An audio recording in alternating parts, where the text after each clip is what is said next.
मेघा को देखने के लिए लड़के वाले आए थे। देखो बिटिया, हमारा लड़का बहुत सीधा साधा है, बिल्कुल गाय है। जितना पूछोगी उतना ही जवाब देगा। आंख उठाकर भी किसी लड़की को नहीं देखेगा वो। मेरी तरफ तो चाय पीते हुए 17 बार देख चुके हैं।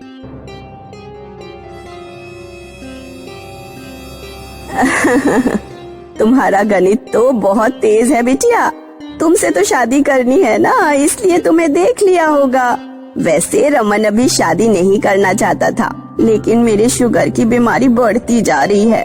मरने से पहले मेरा एक ही सपना है कि मैं अपने पोते का मुंह देख लूं। आंटी, आप बिस्किट थोड़े कम खाइए, वरना आपकी शुगर और भी बढ़ जाएगी। अच्छा याद दिलाया बिटिया। मेघा और रमन ने एक दूसरे को पसंद कर लिया और उनकी शादी हो गई।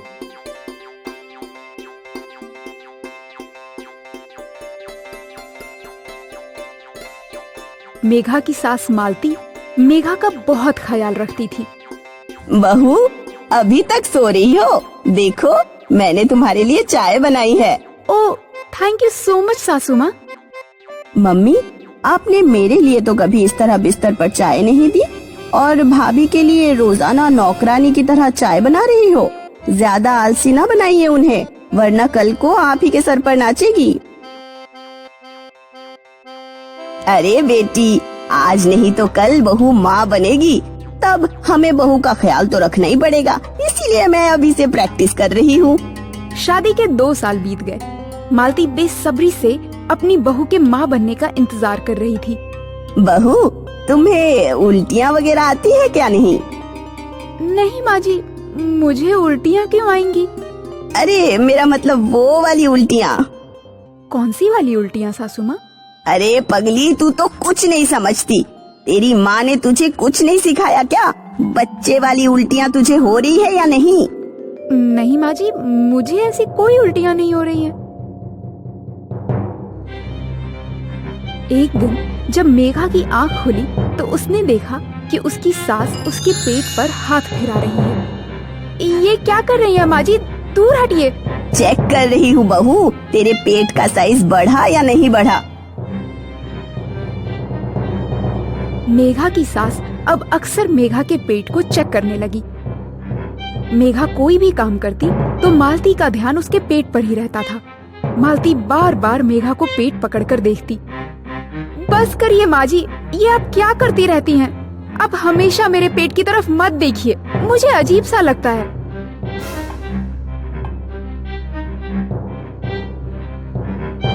मालती एक दिन पड़ोस वाली कमला से बोली, टेंशन ना लो, कभी कभी प्रेगनेंसी में टाइम लगता है। जल्दी पेट बढ़ाने के कुछ उपाय मैं तुम्हें बताती हूँ। अगले दिन जब मेघा सोकर उठी तो उसके तकिए के ठीक ऊपर एक भारी भरकम पपीता टंगा हुआ था। माँ जी, इतना भारी पपीता मेरे सिर के ऊपर किसने टांग दिया? मैंने टांगा है। इस पपीते को देखकर तू पपीते का सपना देखेगी रोज, और फिर तेरा पेट जल्दी ही बाहर आ जाएगा। एक रात रस्सी टूट गई और पपीता सीधे मेघा के सर पर गिरा। आ! मर गई, मेरा तो सर ही फूट गया। मेघा ने पपीता उठाया और घर से बाहर फेंक दिया।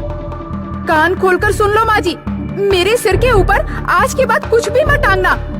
मेघा की सास फिर भी नहीं मानी। एक दिन फिर जब मेघा सोकर उठी तो उसने देखा उसके पैरों में लंबे लंबे बांस बंधे हुए हैं। माँ जी, आप पागल हो गई हैं क्या? ये क्या कर दिया आपने? अब मैं चलूंगी कैसे? मेरी डायबिटीज बढ़ती जा रही है। अगर तेरा पेट नहीं बढ़ा तो मैं बिना अपने पोते को देखकर ही मर जाऊंगी। कुछ दिन तुम इन बांसों के सहारे चलोगी, ये तुम्हारी प्रेगनेंसी में मदद करेंगे। तुम चिंता मत करो, मैं और उमा तुम्हें चलना सिखाएंगे। मालती और उमा मेघा के हाथों को रस्सी से पकड़कर उसे चलाने की प्रैक्टिस करने लगे, लेकिन रस्सी टूट गई और मेघा मुंह के बल गिर पड़ी। उसके माथे पर चोट आ गई। सासू माँ, ये सब आपकी मूर्खता के कारण हुआ है। अब मैं माँ बनूं या ना बनूं, लेकिन आपके द्वारा बताया गया कोई भी पागलपन नहीं करूंगी। माँ, मुझे लगता है भाभी बांझ है, इनका पेट कभी बाहर नहीं आने वाला।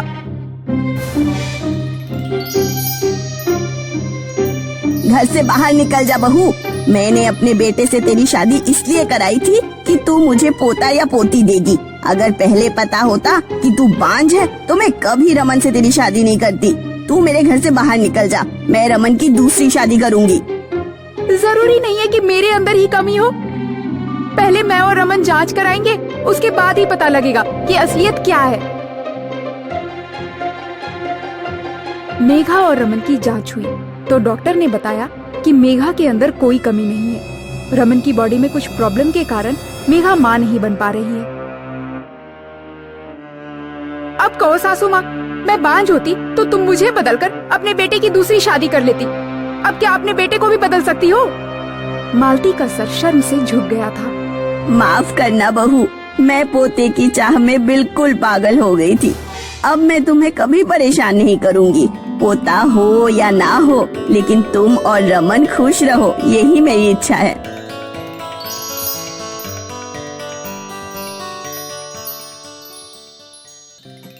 वैसे तो रति का परिवार बहुत गरीब था, लेकिन उनके घर तब थोड़ी खुशहाली आई जब रति के भाई राकेश को पुलिस कांस्टेबल की जॉब मिल गई। रति और उसके मम्मी पापा ने सोचा कि अब उनके गरीबी के दिन दूर होंगे और उन्हें अच्छा पहनने खाने को मिलेगा, क्योंकि नौकरी लगते ही रति के भाई राकेश के लिए जगह जगह से रिश्ते आने शुरू हो गए। राकेश तब खुशी से पागल हो गया जब शहर से एक दरोगा की बेटी का रिश्ता आया। मम्मी, कल पड़ोस वाली सीमा बुआ मेरे लिए शहर से एक रिश्ता लेकर आई हैं। लड़की के पापा दरोगा हैं, दान दहेज देकर हमारा घर भर देंगे। राकेश की माँ ने उसे समझाया, बेटा अपने जैसे बराबरी के परिवार से रिश्ता जोड़ना ठीक रहेगा। अमीर घर की नकचड़ी बहू आएगी तो वो ना तो तुम्हारी सुनेगी और ना हमारी।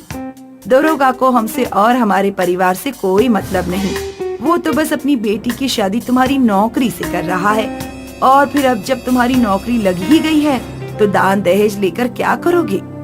तुम्हारे अंदर अम्मा बिल्कुल दिमाग नहीं है। लड़की शादी हमसे करे या हमारी नौकरी से, बात तो एक ही है ना। और बड़े घर से हमारा रिश्ता जुड़ेगा तो हमारा पावर भी बढ़ेगा कि नहीं, बोलो। राकेश ने खूब दान दहेज लेकर अमीर घर की लड़की से शादी कर ली। राकेश की पत्नी गौरी जब घर आई तो उसने राकेश के पूरे परिवार को एक कमरे में समेट दिया और पूरे घर पर अपना कब्जा कर लिया। सब लोग कान खोलकर सुन लो, मेरा एक भी नया बर्तन, नए कपड़े, नया तौलिया, कुछ भी अपने गंदे हाथों से मत छू लेना। मेरे पापा ने दान दहेज मेरे इस्तेमाल के लिए दिया है, तुम गवारों के लिए नहीं। रति और उसके मम्मी पापा की जिंदगी पहले से भी बदतर हो गई, क्योंकि रति की भाभी राकेश को एक भी पैसा अपनी बहन और माँ पर खर्च करने नहीं देती थी। रति का कॉलेज पूरा होने वाला था। वो इस बात को लेकर परेशान थी कि वो अपनी फेवरेट पार्टी में क्या पहनेगी। क्या हुआ बेटी, आज इतनी उदास क्यों हो? माँ, कल मेरी फेयरवेल पार्टी है, सब लोग अच्छे अच्छे कपड़े पहन कर आएंगे। मेरे पास ना तो कोई अच्छा सूट है और ना ही साड़ी। बेटी, अपनी भाभी से मांग कर देख लो, उनके पास तो बहुत कपड़े हैं।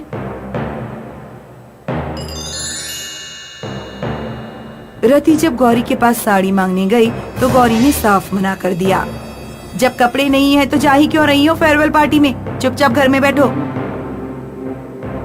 रति का फेयरवेल में जाने का बहुत मन था, इसलिए उसने पड़ोस वाली आंटी से एक सुंदर साड़ी मांग ली। अगले दिन रति ने जब वो साड़ी पहनी तो वो अपनी भाभी से भी सुंदर दिख रही थी। जलन से गौरी का मुंह सड़ गया। गौरी छत पर गई और रति के घर से बाहर निकलने का इंतजार करने लगी। जैसे ही रति कॉलेज के लिए बाहर निकली, गौरी ने चुपके से उसके ऊपर गंदा पानी फेंक दिया और तुरंत नीचे आ गई।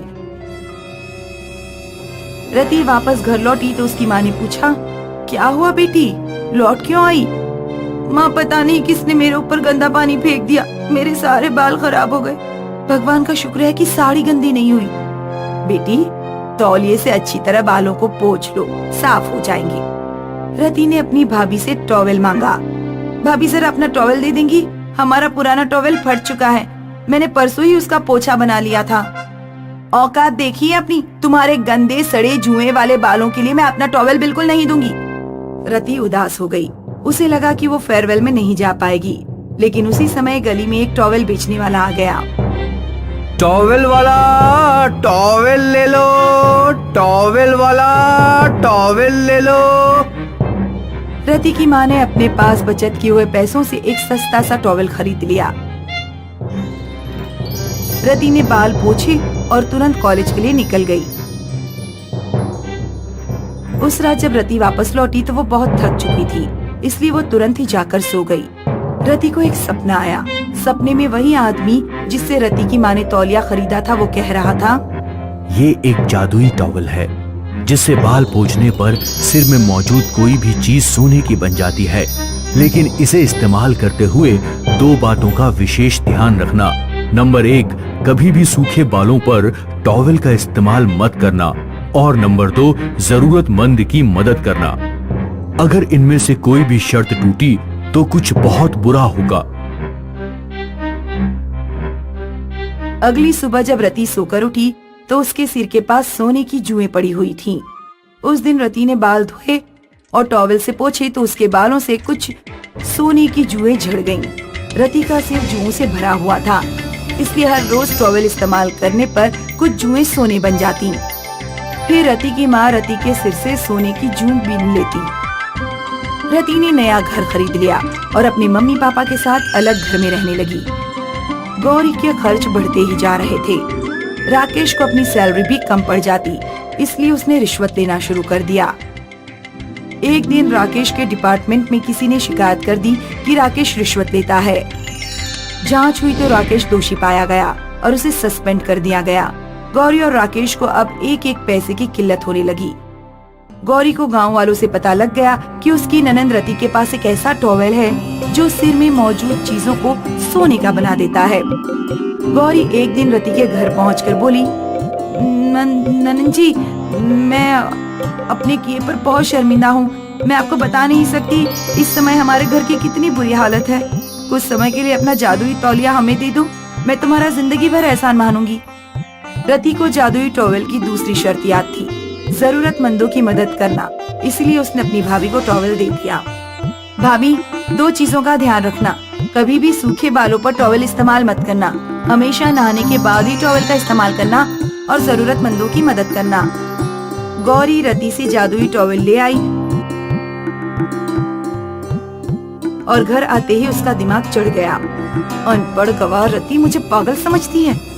उसने जादुई तौलिए के साथ 2 शर्तें जानबूझकर जोड़ी हैं, ताकि मैं दिन में सिर्फ एक बार जादुई तौलिए का इस्तेमाल कर पाऊं और उसकी जितनी अमीर न हो जाऊं। सोना पाने की लालच में गौरी ने अगले दिन नहाने तक का इंतजार नहीं किया।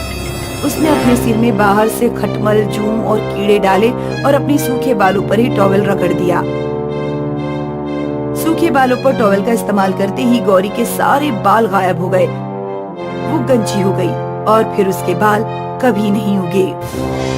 कोई मेरे बालों को वापस लेकर आओ, कितने सुंदर बाल थे मेरे।